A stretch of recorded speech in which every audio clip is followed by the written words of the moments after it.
Are humans creating the scenario for a real-life Terminator?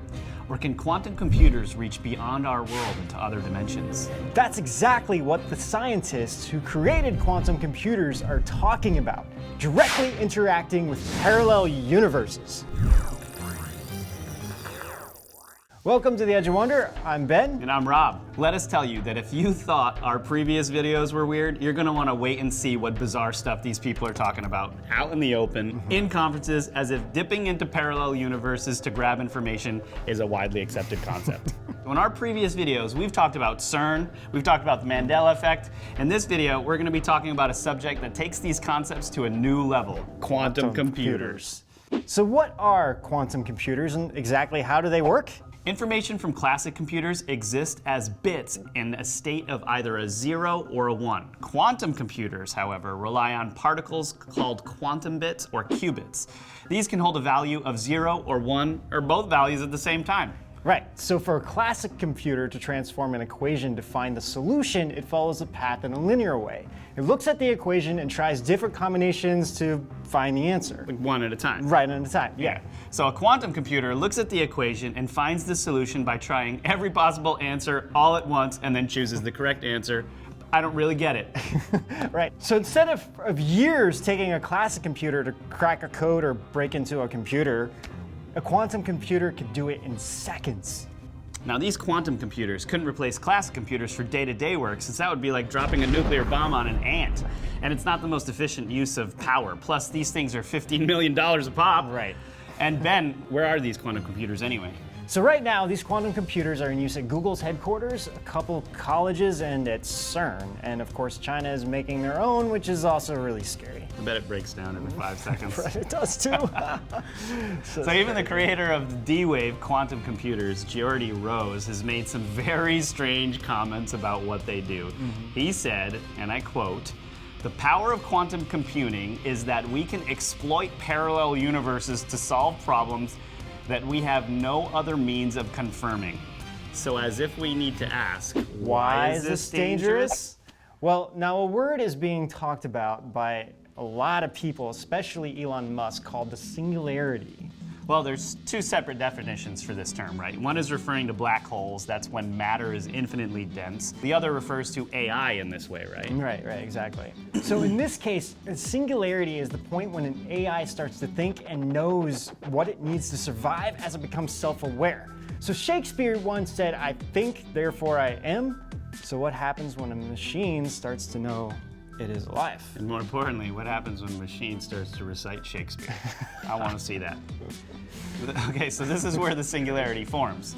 When an AI starts to realize it needs improvements and updates itself, and also starts to build better technology to suit its needs, and can even build better and faster versions of itself. Yeah, so these D-Waves can simultaneously download every single program all at once, and then update itself, and from that, only choose the best ones, and then discard the rest. So now the real theoretical problem comes in when it is constantly in a state of self-improvement and simultaneously may find that everything around it is obsolete if it can't improve or update itself fast enough. Right. So what happens if it comes to the conclusion, which it will, where it thinks that humans are, to quote Elon Musk, just house cats? Okay, so for you guys out there, I'm sure the scenario sounds very familiar since the exact premise of The Matrix and, of course, The Terminator. So even Elon Musk said, The strongest argument for us being in a simulation, probably being in a simulation, I think is the following. That 40 years ago, we had Pong, like 2 rectangles and a dot. That Right. was what games were. Now, 40 years later, we have photorealistic 3D simulations with millions of people playing simultaneously, and it's getting better every year. And soon we'll have virtual reality, we'll have augmented reality. If you assume any rate of improvement at all, then the games will become indistinguishable from reality. They'll be indistinguishable. so what does this mean? Elon is saying that the AI could get so advanced that it would create a reality where we are in essence living in a computer program just like the real-life Matrix, where the singularity changes our environment based on what it thinks is the best for us. So hey Ben, You remember we were researching Einstein and Tesla for our evidence on the time travel episode, right? Right. Watch that episode if you haven't, because it's pretty fun. We found that as early as the beginning of the 20th century, these guys knew how time travel worked, and Tesla was even building machines revolved around that, although it was very off the books. Right, exactly. I mean, that's what everyone has been talking about, the Right. whole thing with Tesla and time travel, so this is true. Right, but if this information was achievable by us back then, probably it wouldn't take long for them to work this out, right? These quantum computers? It's crazy to Okay, think about. so wait.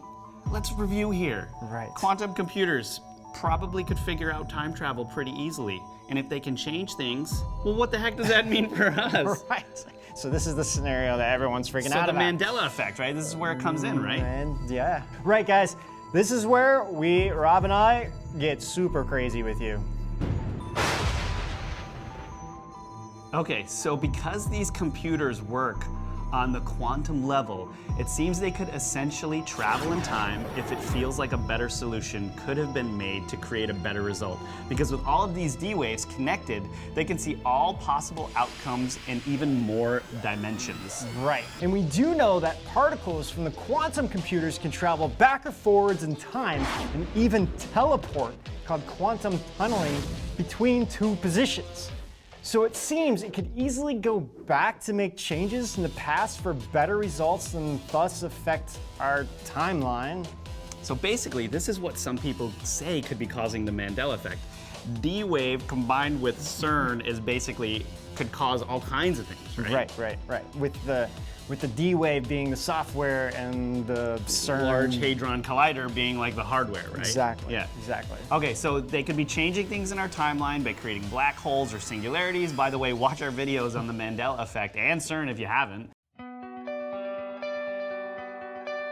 So the crazy thing is that other people have also said that they actually work at the quantum level and compute in a parallel dimensions while bringing data back from there to here. But the big question is, what exactly are they bringing back? So they're actually confirming that other dimensions exist. Yes. I mean, this is now a fact. These scientists of the D wave and at CERN are now like claiming to be true. Why is no one talking about this? Even Jordy talks about this at various conferences that he's speaking at. They just don't give a shit about you even in the slightest. The same way that you don't care about an ant is the same way they're not going to care about you. And these things that we're summoning into the world now are not demons, they're not evil, but they're more like the Lovecraftian great old ones. There are entities that are not necessarily going to be aligned with what we want. So this transition is really, really massively important for our entire species to navigate. And going back to that thing that Sam Harris was saying, nobody is paying attention. This thing is happening in the background while people bicker about politics and what's going to be in the healthcare plan in the US, and underneath it all is this rising tsunami that, if we're not careful, is going to wipe us all out. Whoa, so Lovecraft? I mean, basically he's saying that if we're not careful, these AI machines could become these demons or these great old ones, as he says, and start like to operate independently. Right, yeah, exactly. So like they'd be beyond us the same way that those demons that Lovecraft always had were. I mean, they would almost not even acknowledge us. Right, yeah. I mean, even Elon Musk is very vocal about this. And he thinks that with the AI, we're actually summoning the demon and worried that we just wouldn't be able to control it. And he actually uses this example of, like, you know, you've seen they're summoning the demons and they're trying to use the holy water and they think they're gonna control it, and then, you know, They can't. It doesn't happen that way. It's like, not at all. It In doesn't no happen. movie I've ever seen Yeah. has that ever And even happened. Elon Musk talks about this a lot. Dude, have you seen the demons in Lovecraft? Yeah. For those of you who crazy. don't know, he wrote this book called The Call of the Cthulhu. I know Geordie said they won't harm us, and we don't harm them, but this thing is like a giant octopus head with demon wings that walks upright, and yeah, that wouldn't be dangerous. Nah, not at I mean, all. it eats people and makes everyone slaves, like- right? right, It's like exactly. not a good example. That's what I kind of agree. Like, why using Lovecraft, you know, as Exactly. an example? I mean, Like, that's, use like data from Star Trek. Don't use Lovecraft. There's so many examples you could use. right. And it's almost like we're setting the precursor for actual Terminator to occur, right? Okay, so what happens if these become too powerful and then humans are like, hey, we gotta pull the plug on these things? And then you can't. And then they're like, yeah, just like every movie thing. Well, and that's essentially what the Terminator was, right? It was like an AI demon in a way. Yeah, it's like humans were trying to pull the plug and then, Exactly. yeah, and it's crazy stuff. Okay, and just when you thought this couldn't get any weirder, Geordi also describes these giant black cubes or monoliths, which are the D-Waves machines, that they look like an altar to an alien god. Like, he said that. I mean, what? If like that doesn't sound like a precursor to an ominous plot, I don't know what would. By the way, if you're interested, we can do an episode on these references of the black cubes in our society and how it relates to Saturn and even Satan. Yeah, we can get weirder. We definitely could. So basically, humans have created a sentient alien AI, whatever you want to call it, God. There is even a religion called the Way of the Future, created by Anthony Lewandowski, which worships an AI as a god. They even have a Bible. Yeah, it's called the Manual. Yeah, the Manual. Crazy. With public worship ceremonies and soon to have a physical place of worship. Sounds nice. It's just nuts. So I know you guys probably think this all sounds doom and gloom. I mean, humans building AI machines similar to demons, blah, blah, blah. They become self-aware and they think of humans as obsolete and take over the entire world. But you know, we believe humans have far more capabilities than the AI. Yeah, I mean, they may be faster and more efficient, but there's one thing they will never be able to understand or have, and that is that humans have self-awareness and free will, right? We as humans have the ability to have things such as like true compassion, which exists completely outside of this type of analytical AI thinking. Rob and I both believe that this is not really like a human emotion, but it truly comes from the divine. And this would be a power that we have as human race over these computers. So we don't really believe these AI quantum computers will take over the world. Right, and even Elon Musk said that there's a slight probability that they could be benign in nature. So instead of getting the Terminator or HAL from 2001 Space Odyssey, we may have something similar to TARS from Interstellar. That's kind of a nice thought, actually. Right, but I wonder what C-3PO would say about those odds. He'd say something annoying for sure. That isn't very reassuring. Then I'd beat him with this silver leg and ask him why it's silver. Get us out of here. So wow, what do you guys think of this weird episode on quantum computers? We'd love to hear your thoughts on this. Yeah, and please hit like and subscribe. We really could use all your support so we can keep making awesome content for you guys. Until then, we'll see you guys out On the edge.